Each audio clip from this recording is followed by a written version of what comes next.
Welcome to the Heal Your Hunger Show, where we get to the heart of why you overeat and how to stop. If you struggle with food and weight like I did, welcome home. Welcome to the Heal Your Hunger Show. So happy to have you here. It's a really exciting time of the year. It could be considered the most stressful time of the year.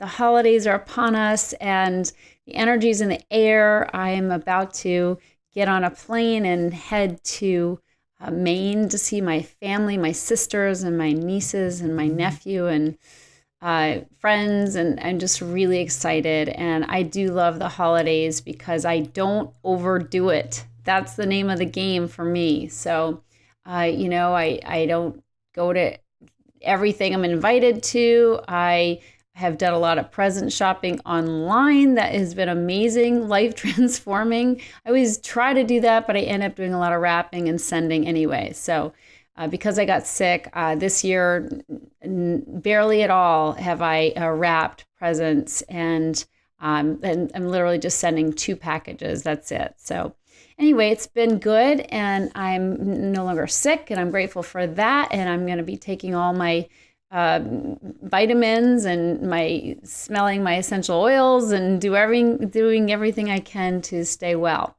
So that certainly is a big help. So anyway, I want to move on and talk about our topic today, which I think is very important for the holidays, which is why I'm bringing this to you. Because before you get with your family, before you spend a lot of time with in-laws or outlaws or whoever they are, I want to just give you some tips. And so these are my 10 do's and don'ts for family get-togethers.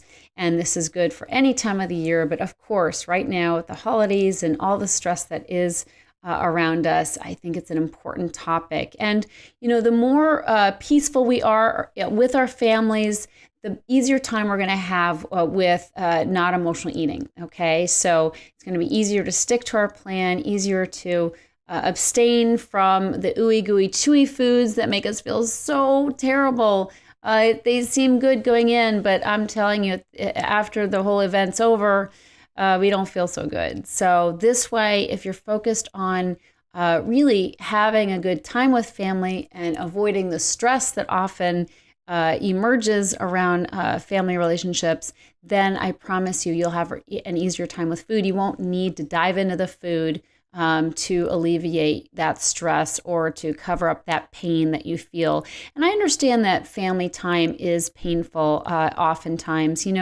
As emotional eaters, we have wounds. We have wounds that have come about on account of family relationships and our childhood. I mean, for many of us, we didn't have such a good childhood.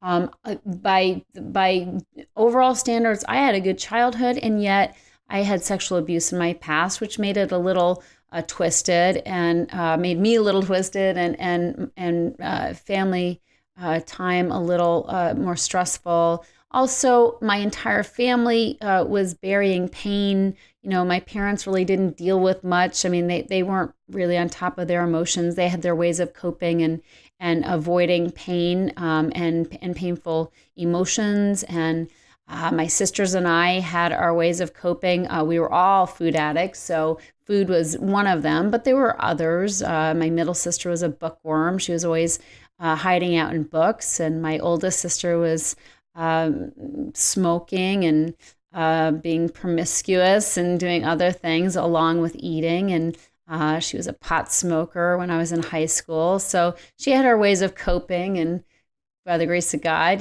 she's not doing that anymore. And none of us are. We're all, on our healing journeys. So that's good. But I, of course, was an eater. I ate through everything. And I love the holidays because I love to eat.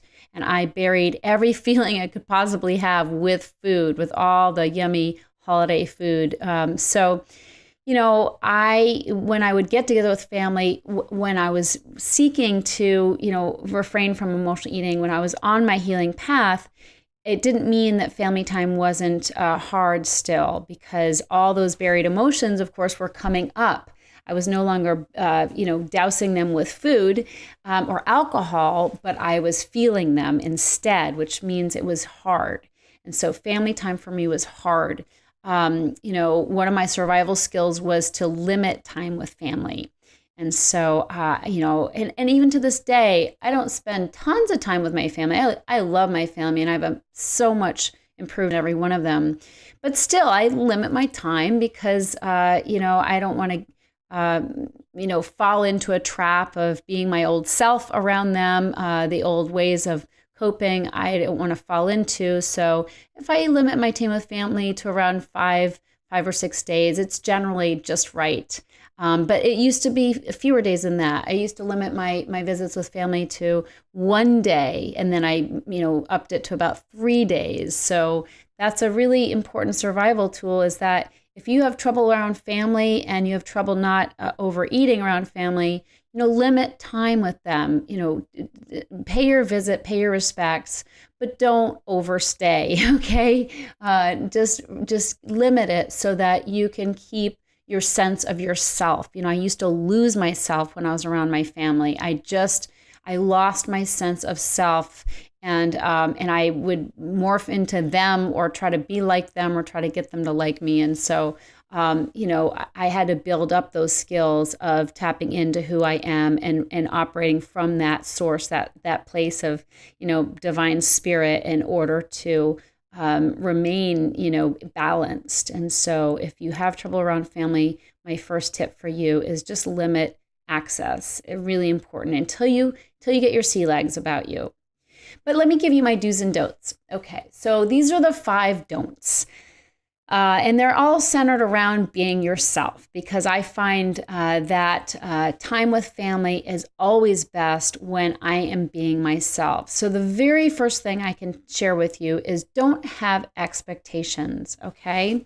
I find this is the number one cause of resentment, is to expect my family to be some way that I want them to be, which then makes me controlling and tight and constricted and willful, okay? So when I have expectations about how everybody should be, I end up disappointed all the time. Mom isn't cooking right. My sister is talking too much. Whoever, my dad, when he was alive, it's like, I didn't like his present. He doesn't know me. He doesn't get me. I mean, just all these expectations that I had of my family, of things I wanted from them. I needed approval. I needed attention. I needed understanding, compassion. I needed all these things from my family. And I found that when I needed so much from them, I always came back empty, okay? When I was trying to get, I came back empty. However, when I let go of my expectations of who they should be and how they should be, there was nothing to be resentful about. I was there, really to give, and I'll get into that in a little bit. But the bottom line is, when I don't expect anything from my family, and I seek, the compassion, I seek the understanding, I seek the love from other people who I know, have it. My husband and my friends, my self-created and chosen family. Then I go to my family and I'm only there to give and not to expect something in return. And that just protects me, puts me in a little safe bubble. Number 2 is don't neglect your needs and your boundaries when with your family. And I mentioned this about losing myself. Well, it's so important when I'm with my family that I take care of my personal needs, what I need. I make sure to meditate. I make sure to go out for a walk. I'll help out with the family, but I make it very clear that I need to take a break and go for my walk, pray. And so I'm very clear about my needs. I communicate my needs, and I respect my needs. There have been times where I have not respected my food needs. Now, fortunately, many years ago, because both my sisters and I are on our recovery paths, my mom changed the way she cooked, and she would make really good, healthy, clean food. And God bless her for that. She's great at that. Really clean food. It's something I don't even have to worry about anymore. But it's really important that I, eat according to what works for me. And, what works for me is different than what works for my sisters. Even though we have similar conditions, food addiction and emotional eating that we're treating, we eat differently. I don't eat what they eat, and they don't always eat what I eat or can eat what I eat, and vice versa. There have been times when I've been like, well, they can eat that. Why can't I eat that? They eat ingredients that would set me off. And I think, well, they've got the same problem I have. I should be able to get away with eating what they're eating. Not that they're eating anything bad, but I'm just saying it didn't work for me. Like carbs, for instance, potatoes and things like that. I'm very sensitive. So I'd try to eat the way they ate, and I'd always come back in bad shape, just everything was sloppy. My food was sloppy. And so I had to learn that, we're all different. Our food needs are all different. And I need to respect my needs and make sure I get what I need and leave everything else behind. And so just respect your boundaries, whether it be of time, stay only as long as you can handle, or around your food, or around, leaving early enough so that you can get your rest, or leaving before everybody gets drunk. If you have a lot of drinkers in your family and you don't want to, drink, or if you don't want to be around drunk people and how obnoxious they get, respect your boundaries and take care of yourself. Number 3, don't try to be liked. This is one of my biggest pitfalls in every area of my life. I'm a recovering people pleaser, but I do relapse now and then. And so don't try to be liked by people, by anybody, whether you're at a party with friends or a party with family or both. Just be yourself. Just be yourself. Don't try to be funny. Don't try to be the life of the party. Don't try to be cute. Don't try to be the prettiest person there. Just be. Show up as you in full costume as you, and you'll have a much easier time. I find that when I've tried so hard to be liked, it's just come off badly. I mean, Eric Butterworth, a theologian, an amazing writer and spiritual guide, he wrote one time, he's deceased, but he wrote in a book, when you're seeking to make an impression, that's the impression you make. So when you're trying to be liked, guess what? You end up not liked. So just be mindful of that. Then you won't be disappointed if you're not liked, or if you're not liked enough, or people didn't pay you enough attention. It just clears all that off the table. Number 4, don't expect people to read your mind. Oh my goodness. What this means is you have to be clear in your communication. You need to speak up and say what you need. And this is not easy for emotional eaters. We like to be passive aggressive. We like to, make suggestions and hope they get the message, or we're cryptic and we hope they can read through the signs. I was with my mom for Thanksgiving, and a couple times she made some kind of comment about the trash. She wanted her husband, my stepdad, to take out the trash.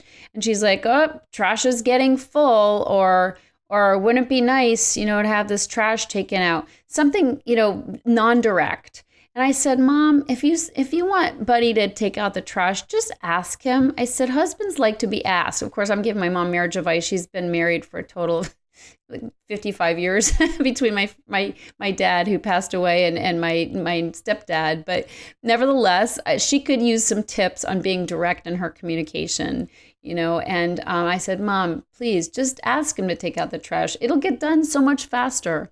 So it's really important to know that when we want something, just come out with it. Just say it in a nice, kind way with no expectations. You might be turned down, but when you're direct, it gives people the opportunity to give.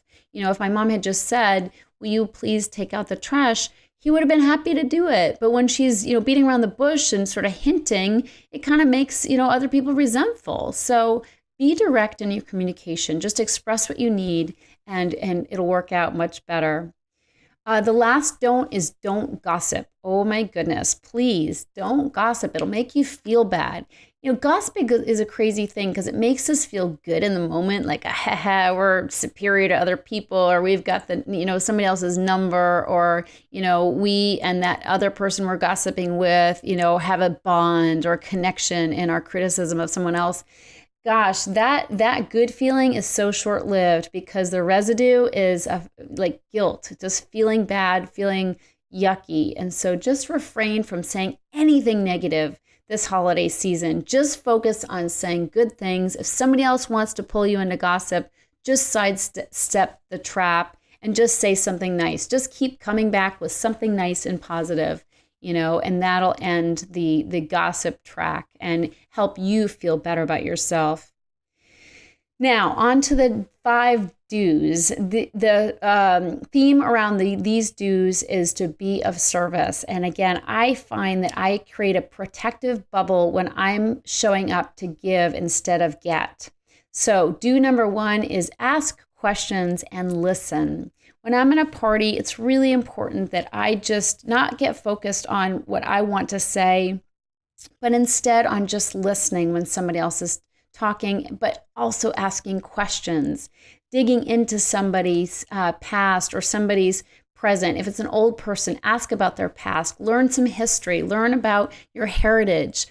Don't miss that opportunity. They're not going to be around forever, and old people want to share how it was for them and what they went through, and they want to be heard. We forget. We think older people are there for us because we were children once.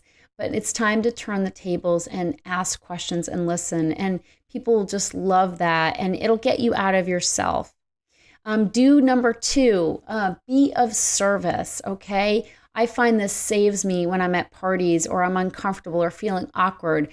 I just get up and I ask the hostess, what can I do to help? I start clearing the dishes.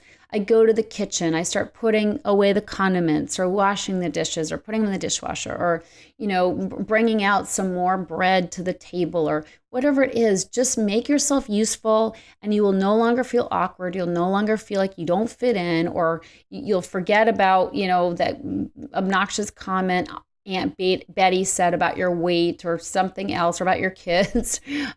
Just concentrate on being of service and you will be in this protective bubble of love and light. Do number 3, do express gratitude and compliment people a lot. Okay, so I combine these 2 because they're sort of the same nature. When you are effusive with your praise, with your compliments, with your gratitude for the host, for the way the table's set, for the beautiful meal that was cooked, when you are expressive of that gratitude, boy, oh boy, you endear everybody to you. Everybody wants to be complimented. Everybody wants to be praised. Stop thinking about the compliments you're not getting and start giving compliments. Start telling somebody how pretty they look. Start telling somebody, what a good job they've done raising their kids.